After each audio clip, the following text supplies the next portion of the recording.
Hi everyone, welcome back to my channel. So today I'm sharing something personal with you, my fibroid journey. I know this is something that a lot of women can relate to, and then it's something I've always wanted to talk about, especially after the response I got from my TikTok video when I posted about my fibroid recovery. I had a lot of questions, people asking me if it was compulsory to take it out, what were my symptoms, questions like that. So I thought it was necessary to just put out a video, mostly for educational purpose, and especially to share my experience with someone else who might be going through the same thing. So let's get right into it. So for those who do not know, fibroids are non-cancerous growth that develop in or around the uterus. So for many women, and it usually happens to African women. So for many women, they might experience serious symptoms, while some others, they might not experience symptoms at all. For me, I had symptoms which led me to making the decision to have a surgery. So for me, let me just share my experience. I didn't have any symptoms before I was diagnosed. I think I was diagnosed in 2020, 2019, 2020, thereabout. That was when I was diagnosed. So I didn't have any symptoms prior to that. And of course, then they were just very small, minute nodules that the doctors saw. The scan showed as at then. So I was told not to worry about it. So I just went home. I continued my life, like normal. I continued my daily activities, and nothing really disturbed me. Not until 2023, mid late 2023, that was when I started having symptoms. It started with that pressure in my pelvic area. I had that pressure, and then I was having constant urination. But then I didn't even think of it. I didn't attribute it to the fibroid diagnosis I had had 2 years earlier. I didn't think of it like it was anything that had to do with fibroid. I just thought maybe something. I remember I even went. I had to go for a test, then urine test to check if something was wrong. Why was I urinating frequently? I was having pressure in my pelvis, and nothing came out. Nothing came out of the test. So I still continued. I didn't think it was. I didn't really want to think much of it. Not until this year, early 2024. Early this year, that was when my symptoms started properly. I started having, I started noticing some unusual symptoms like I was always feeling sick. I was always feeling tired, exhausted. I had longer periods, and then I had spotting in between my periods, which was not normal for me. I had cramps that seemed to get worse every month. And then in between my cycle, I usually had like 2 weeks before my period, I'll have really serious cramps, pains that I could not even explain.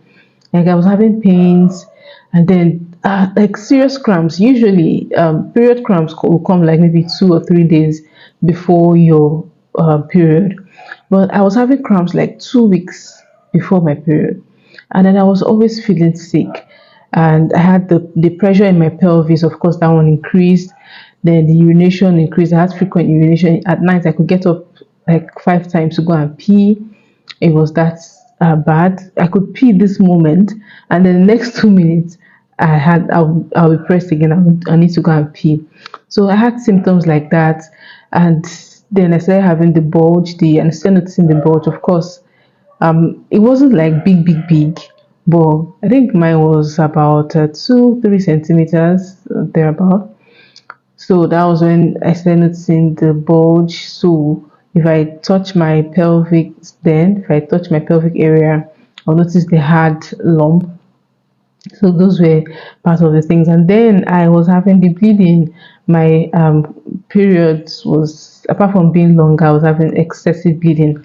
And for women who have gone through this, you know how it feels, you know what it means to have excessive bleeding, that no matter the pads, no matter how you pad up, like you will pad up now, right this moment, and the next 2 seconds, it's like you didn't even pad up at all. You're dropping, you're bleeding seriously, and it affected me, affected my work. Whenever I had to go to the office and I was bleeding, It was always terrible. In fact, the last one I had to leave the office. I had to take permission. I had to run away so that I would be at home and take care of myself because it was that bad. And people, I mean, people who do not know what's going on, or someone who has not been through this will not understand what you're going through. And then the pains were unbearable. The cramps. Sometimes I had cramps that would wake me up in the middle of the night. I won't be able to sleep any longer. It was that bad. So it wasn't easy. So that was when I had to make a decision. I spoke to my husband. My husband was seeing what I was going through, and he wasn't really happy. So when my doctor suggested that we undergo the surgery, we didn't have to think too much about it because I was already in so much discomfort. It was already affecting my daily life. It was affecting me mentally also. So we didn't even waste time. We just agreed to surgery, and then the next thing was to fix a date and start preparing. So at that moment, it felt like everything in my body was working against me. I never felt okay. Like all round 30, 31 days of the month, it always felt like something was wrong with me. I never did get myself completely. So I just felt, okay, why don't you just take it out and just have some rest? So that was why we decided to do that. And so one thing I forgot to mention, in the period between 2020, 2021, 2022, I knew I was going back for constant checks, and the doctors I kept on meeting, they kept telling me that nothing, you don't have to worry about the fibroid, it's nothing, it's not big enough for you to worry about. And I kept on feeling, okay, if the doctor says it's not big enough for me to worry about, I don't have to worry about it. But then I stayed, and then it got worse 2023 into 2024 before I decided it was time to take it out. Surgery was not the easiest decision because I had had surgery before. I'd had surgery before now, and it wasn't an experience I wanted to go through again. So it wasn't easy making a decision, but of course I had to make that decision. And thanks to my husband for his support. So we decided, and then the date was fixed for it. So I said I had to start preparing mentally, physically, spiritually, all round. And thanks to the support that I had from family and friends, I can't even talk about this without talking of the support I got from my family, from my friends, from my husband, from my family. Basically, my family, they were there for me. My husband's family, they were there. Everyone was just there to support me, in the decision. So I had preparing wasn't really a challenge. I already prepared mentally, so I was just praying while I was doing every other preparation. Did my prayers, talk to God about it. Of course, you have to bring God into everything as a Christian. So I had to do my prayers. My family were there supporting me prayers. My in-laws were there supporting me prayers, and finally, it was time for the surgery. The day of the surgery came, I was ready. I just wanted to, let's just get this done and over with. So I was prepared for surgery. So I went in, and my doctor, the consultant was supportive, the nurses, the other doctors, everyone was trying to talk to me, have conversation with me while the surgery was going on. Of course, they have to numb you from your waist downwards so you wouldn't feel anything. So I was awake during the period of the surgery. The anesthetologist was talking to me, trying to make me feel, relaxed during the period of the surgery. I remember something happened. I think I was given flagyl, and I react to flagyl makes me really sick. So in the period I was giving the flagyl because of I think infection, that's why they give flagyl during the surgery. So I it made me nauseous immediately. So I had to, I had to tell them to give me something to pour out because I was feeling very, very nauseous. I couldn't hold it. Just I was reacting to the flagyl. So that was the only thing that happened in the period of the surgery. So by the time the surgery was done, I was wheeled out of the theater. And in that 1 hour, because you have to go to a waiting room, and it's no, they call it, I think they call it they are a monitoring room, something like that. I've forgotten the name, but you have to be there for 1 hour where they monitor you after the surgery to see if you need anything or if there's anything that would go wrong, So I was there, and while I was waiting, the anesthesia began to wear off. And it didn't wear off completely, but it was gradually fading off. So I was beginning to feel the pain. And before I was wheeled to the recovery room, I was given diclofenac injection, I think, yes. So it was meant to make me feel better, and sleep. For other people, once they're giving that injection, once they're giving pain injection, it makes them sleep or it makes them feel better. For some reasons, it didn't work. I just felt I felt it come up, like enter my bloodstream, but I was still feeling, the pains that as the pain was, coming up, I was feeling it. I put up a video where they were reeling me out of the theater. That was when, I didn't feel the effect of diclofenac, so I was already, the pain was the anesthesia was wearing off gradually. So by the time they took me to my bed, the pain was already mounting up. It was getting severe. I was already feeling it. And I was saying, they should give me something injection. They said they were already giving me. I said I wanted another one. They should, like, I was in pain. It was becoming intense. So I was just very restless. And after surgery, I didn't know that you're not supposed to move your head. But because of the pain, I was moving my head. I was trying to get the attention of the nurses and doctors. Please, I need something that will calm me, that will make me sleep. So they gave me another pain injection. I don't know if it was still diclofenac or paracetamol, one of them. It's not working. Paracetamol was not working for me. Diclofenac, whatever you're giving me, is not working. So they had to reach out to the consultant that operated me, and I think he told them to give me 2 doses of morphine. And when they gave me that was when morphine was the only injection, the only pain injection that worked. And that was when it just immediately it entered my bloodstream. That was when I was able to calm down, and then I slept off. So when I woke up hours later.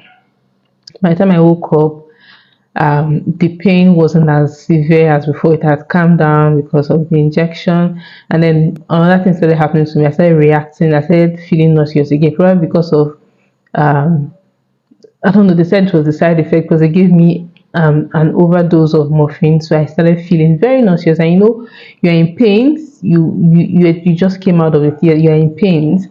And imagine trying to vomit. The strength, the energy it takes to throw up. So that was what was happening to me at that point. So I was throwing up.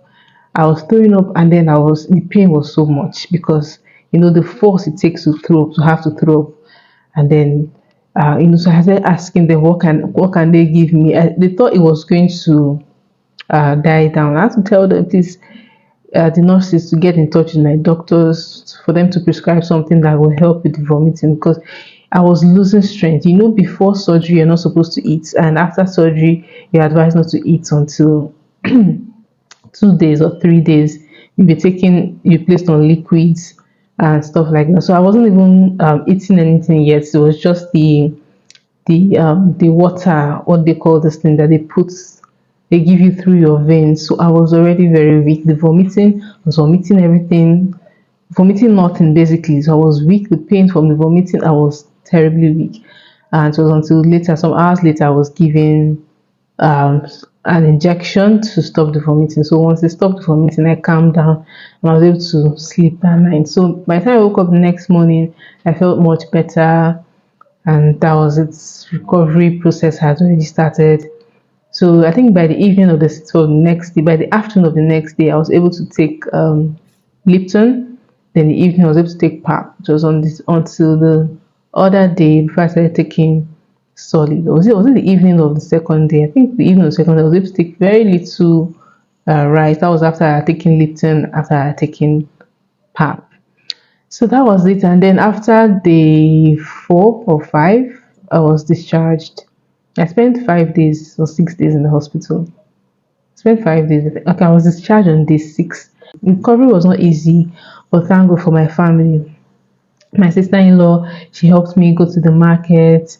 She helped me stock my house, cooked for me, the food that would last the duration of 1 month.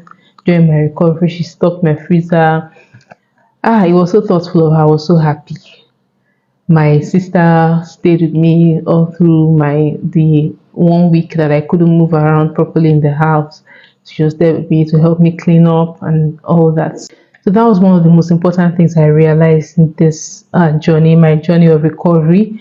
The support system that you have is very important. My husband was there supporting 24/7.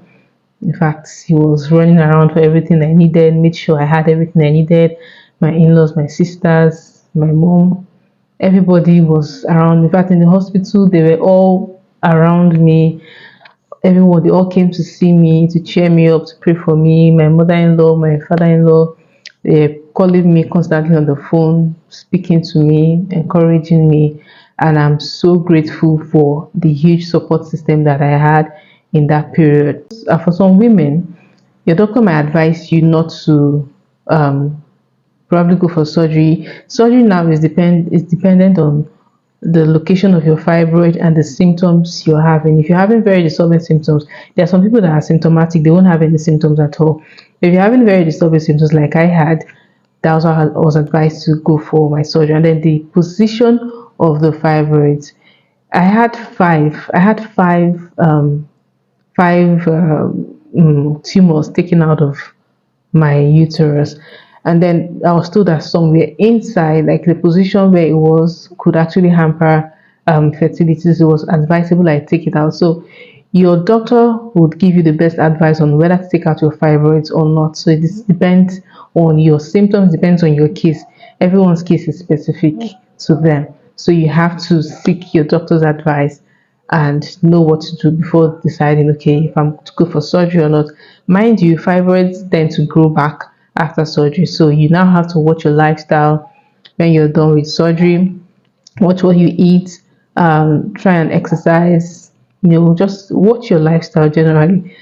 Do research on the things to eat, things to avoid. Because for me, prior to my surgery self, I stopped. In fact, I'd stopped taking for years now. I've stopped taking fizzy drinks. I don't take fizzy drinks.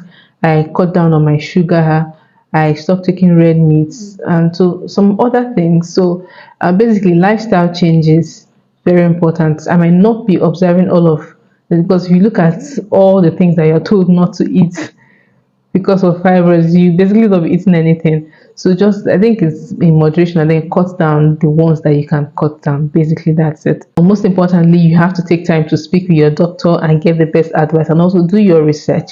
Doing your research is important. So thank you for listening to my story. Right now, I'm very fine. I'm recovered. This is a month and some weeks past surgery. By the time I'll post this video, it's a month and some weeks past surgery, and I'm very fine now. I'm back to work. You remember, I didn't mention that after your surgery, you're not supposed to lift anything heavy for like 6 weeks. So I tried not to do that, not lifting anything heavy. Whatever you're doing, it has to be just light stuff around. Try not to stress. And so, because one thing with surgery, the pain, yes, it will go, but it doesn't go it doesn't go away completely. From time to time, you still have pain in that area. And so you just have to learn to manage yourself properly so that you don't have complications after the surgery. So thank you. Thank you for watching and listening to my story. I hope it helps someone out there who's dealing with fibroids or any other health challenges. If you have any questions or comments, you can drop your comments down in the comment section below. And if you haven't subscribed, please do so. And also don't forget to give this video a like. I'll see you in my next video. Take care of yourself. Bye.